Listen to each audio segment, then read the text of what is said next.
Thank you very much. So far today, we've heard the big picture, and I've been absolutely fascinated in hearing it, because what I need to talk about now is the practicalities, what we're actually doing. What I want you to think about as I go through the practicalities is, does that resonate against the big picture that you've heard?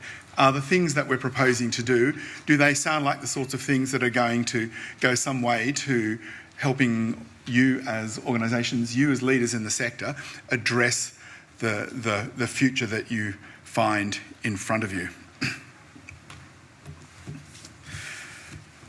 In putting together this program, we've tried very hard, as Natalie has said, to listen to what the issues are that the community sector is facing. The Community Sector Reform Advisory Group, many of whom are here today, work very, very closely with us, and we wouldn't be here at all without their contribution. Many of the ideas came directly from them. One of the things that we realised is that we needed to focus on the issues that were common across the broadest range of the sector possibly. That meant we ended up focusing on issues that related to the leaders of organisations, the problems that leaders faced in organisations, the challenges that they had, and we were of the view that they were pretty much common across the sector. When we started, the NDIS was still an idea. Now that it's nearly here, it doesn't change anything in what we're doing, but it certainly speeds the thinking up and speeds the urgency up.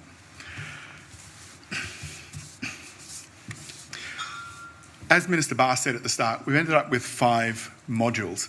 This seminar today has been as part of not just the launch of the program, but it's also been the first of those modules around sustainability, organisational sustainability and strategic risk. You've heard some of the issues around both of those today. We expect that we'll run events over the next 18 months that will continue to go to that issue, sustainability of organisations and the things in there that are important. You heard Natalie just a minute ago talk about the importance of mission.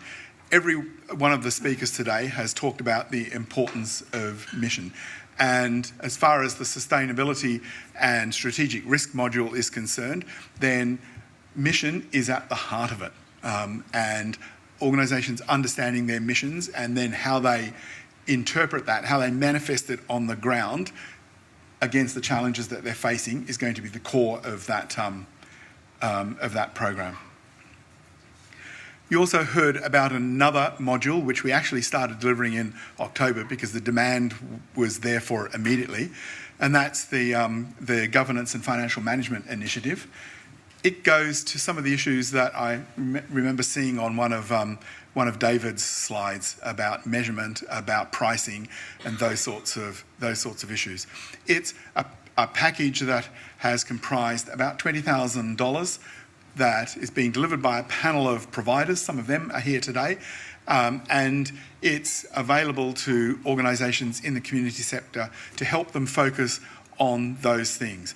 The governance of the organisation, the financial management, the financial issues, it's the business planning, and what might need to change in any of those areas given the challenges that are coming. Again, depending on what part of the sector you might come from, the challenges will be slightly different, but challenges there will be.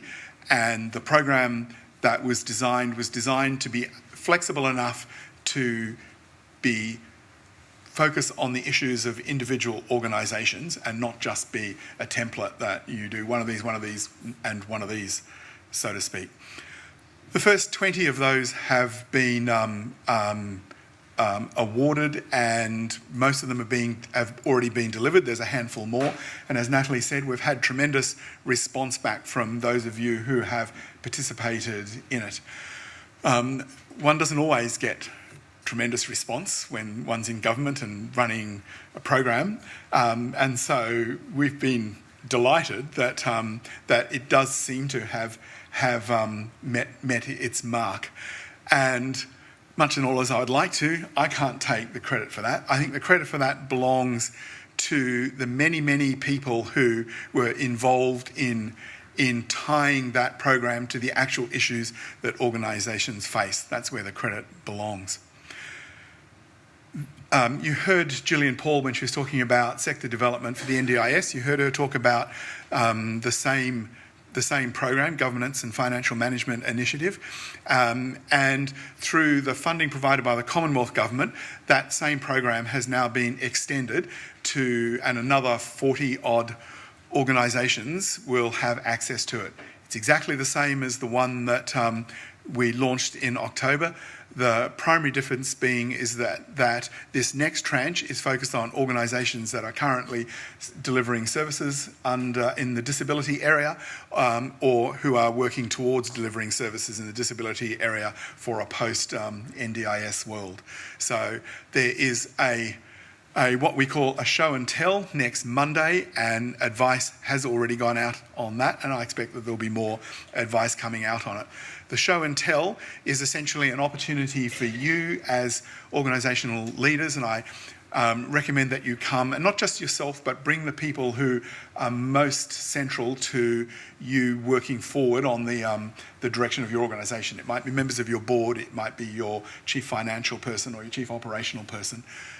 They're the sort of people that should come, and it's an opportunity to meet the panel. What will happen is that the panel members will talk about how they do their role, how they are carrying out the program, and that gives you an opportunity to see, well, which of these panel members sounds like the sort of organisation that I would like to work with.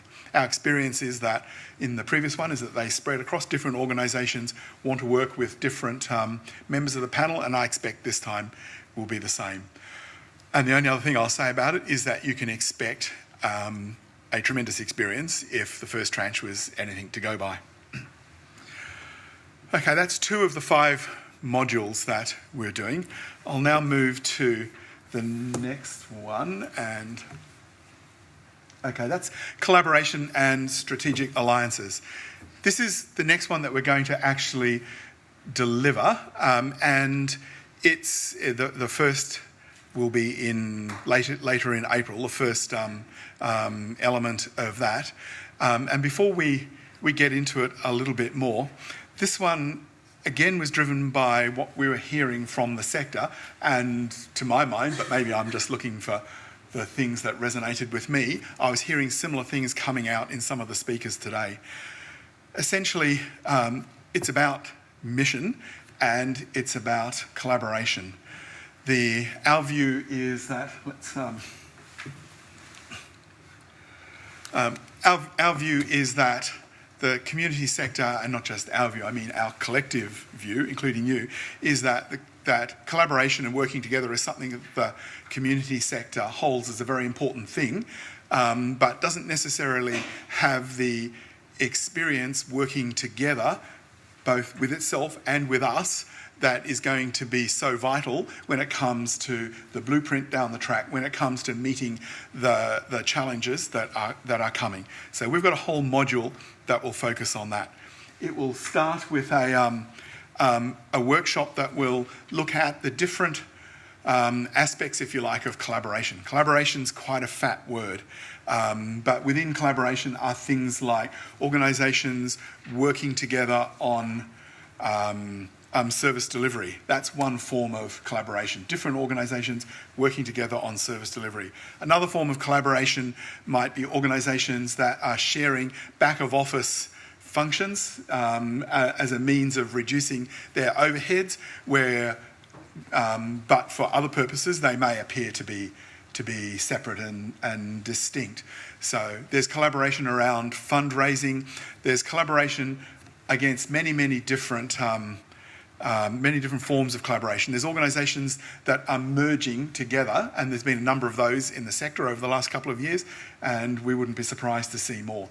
As far as this module is concerned, that's simply another form of collaboration, and is just as valid as any of the others. So the way this module works is we'll have that first workshop that will explore the different facets of collaboration.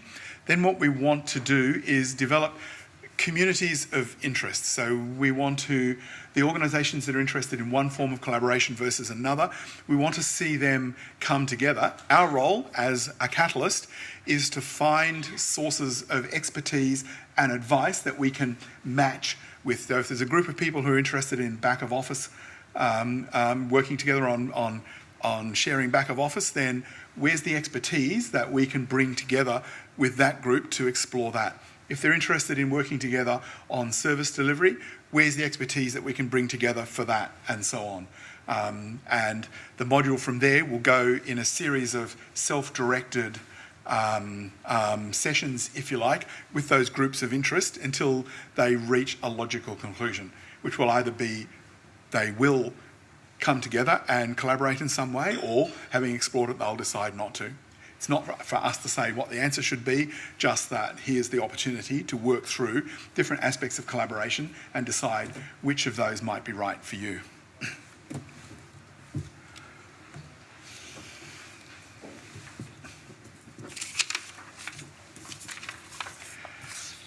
One of the modules that came out of the program was working with government.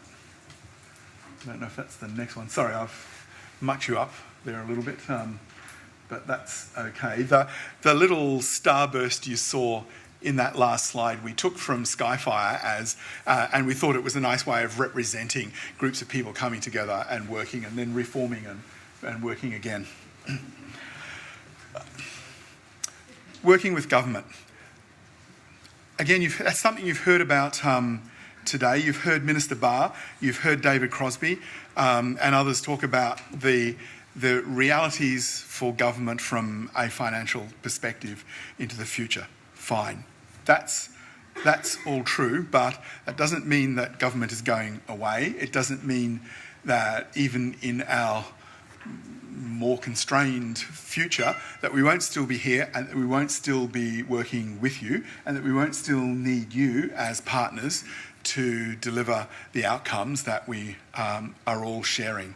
So essentially, the program that we're looking at there is got 3 strands to it. So the first strand you can see at the top, 2 parts to it. One of it is understanding government, and some people in the sector have lots of experience in government. They probably don't need this. But there are plenty of others who've never worked in government, and we believed, and the working group believed, that it would be advantageous for them to understand the sorts of issues that occupy us. You heard Natalie earlier talk about fitting the development of the blueprint in with the budget cycle.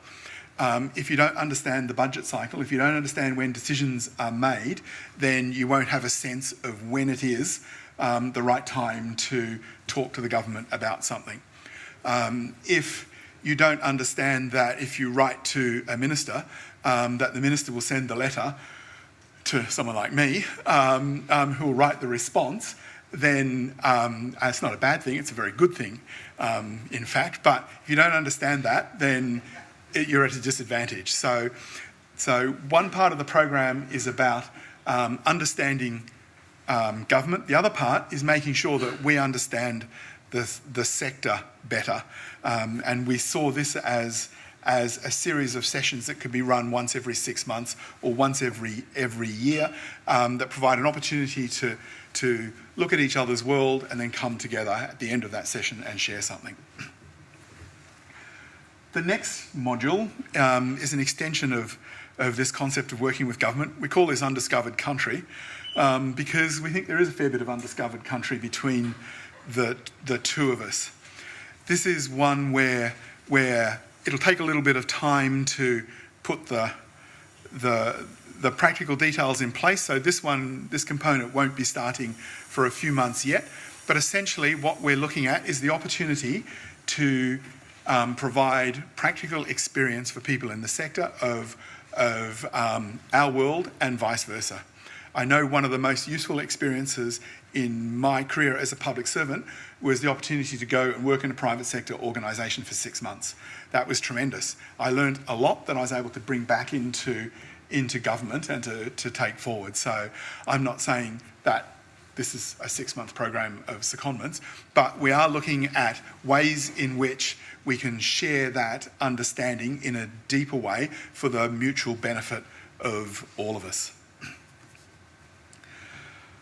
The last component is the one that you heard Natalie talk about.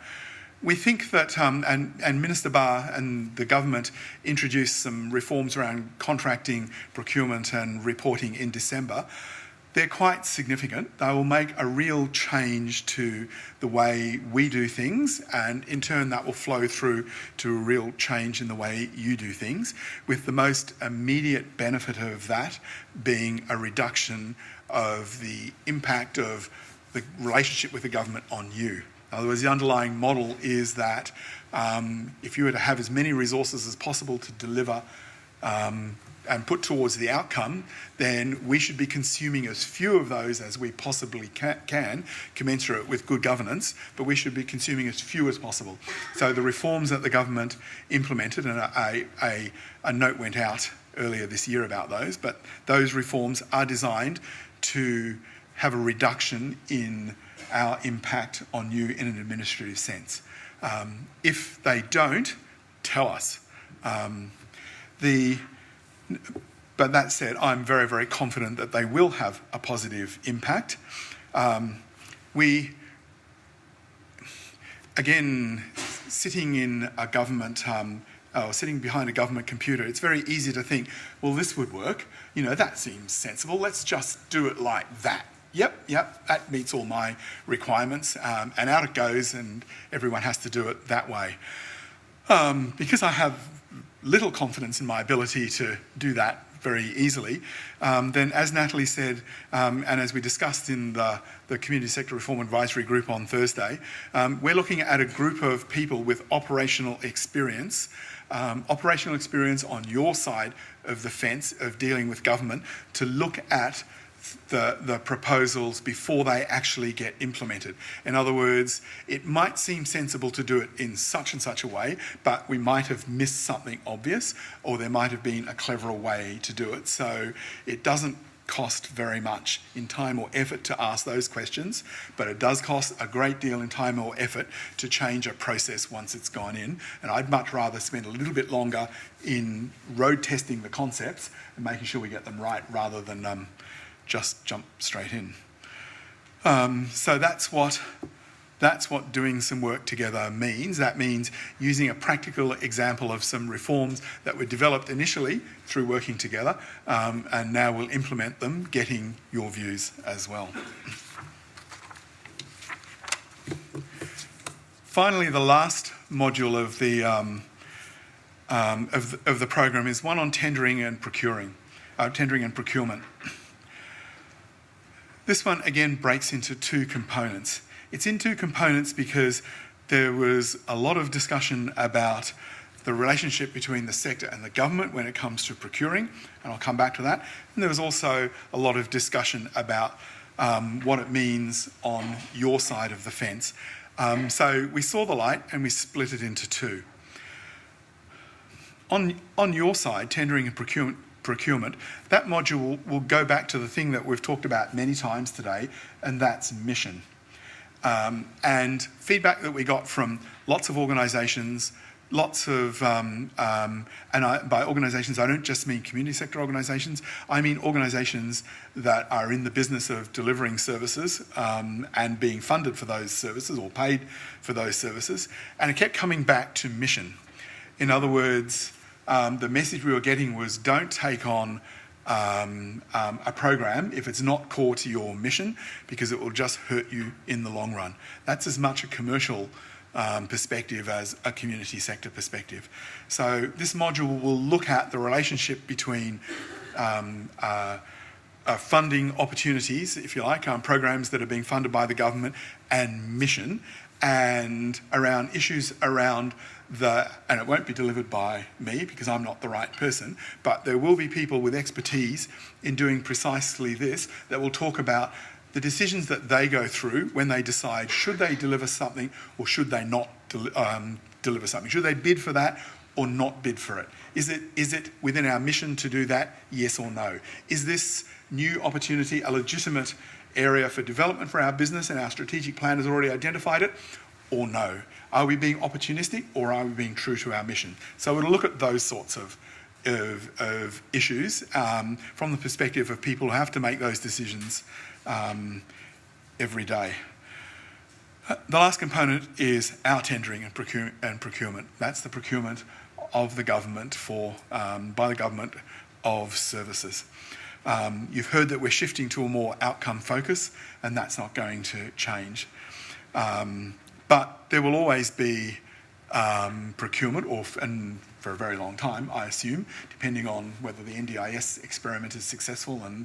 But certainly for the foreseeable future, we're anticipating that there will be procurement. And again, we felt that it was important, and the feedback we were getting from you in the sector was that it is important that you understood how we did our procurement, and it is the revised, improved procurement that we're talking about for this module, so that you understand why and how governments make their decisions that they make about procurement. Might still be a mystery at the end of it, but if it's less of a mystery, then that would be great and it will have served its purpose. So in essence, 5 modules designed to address the sorts of things that we heard from you in the sector as being important. 5 modules that we felt and we certainly hope resonated with the issues that leaders of organisations have to face as they go forward into a world of significantly more challenges than have been in the past. 5 modules that we think will run for the next 18 months or so, and I should say 5 modules that come from the co-development or the co-contribution that community sector organisations have made. So when I'm asked over time, what did we get from the 0.34 contribution that we made? Well, what we've been talking about today is some, but not all, of what you're getting from that investment, because it's not a contribution, it's an investment by you in things that we hope are important to you and that prove to be important to you. And that's it. Now, there was one other thing to say, and that is I put around a little card earlier. What I'd like you to do is to have a look at that card and just let us know, maybe by writing 1 to 5, which of those are the most important to you in terms of priority. That will just help us with our timing for some elements and for staging things. So since we had you all here, we couldn't resist getting some direct and immediate feedback. I think there's a table there that's short. Thank you.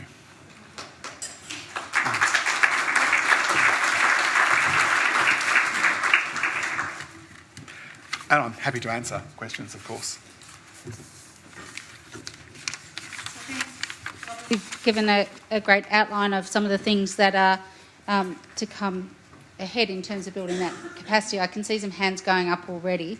So just to recap, the task at hand is labelling the modules from 1 to 5 to help these guys in the process of prioritisation and sequencing to be working with you to meet the most urgent needs, and they'll be collected from the tables. Yep. Now I did see some questions already, so there's one over here to start with. Thanks, Robert. Just a question about who can attend.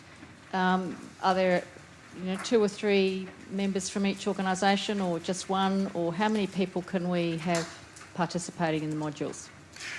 There's no absolute restriction. I'll come at that another way. There will ultimately be an absolute restriction depending on... and if you thought that was a neat 360, then it may well have been. So what we intend to do is to do something similar to what we did for the Governance and Financial Management Initiative and have done for a couple of other things. So we want it to be as open as possible for the people that benefit.